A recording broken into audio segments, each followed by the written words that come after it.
తిరుమల లడ్డు వివాదంపై deputy CM Pawan Kalyan గారికి నటుడు ప్రకాష్ రాజ్కి మధ్య ట్వీట్ల యుద్ధమే జరిగింది. జస్ట్ ఆస్కింగ్ అంటూ పవన్ కళ్యాణ్ గారిని టార్గెట్ చేస్తూ ట్వీట్లు పెట్టారు ప్రకాష్ రాజ్.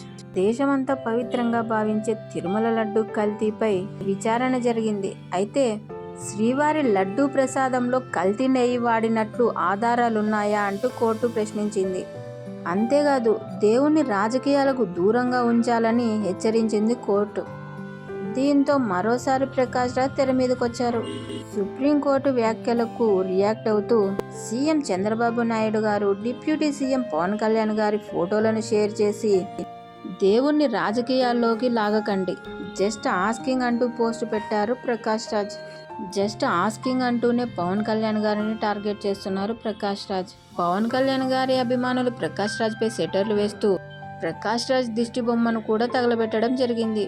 మరికొంతమంది సనాతన ధర్మాన్ని కించపరిచారంటూ మా ఛాంబర్ నుంచి ప్రకాష్ రాజ్ని తొలగించాలని దీక్షలు కూడా చేస్తున్నారు. మీరేం చేసినా నేను తగ్గేదే లేదన్నట్టు ప్రకాష్ రాజ్ ట్వీట్లు చేస్తూనే ఉన్నారు.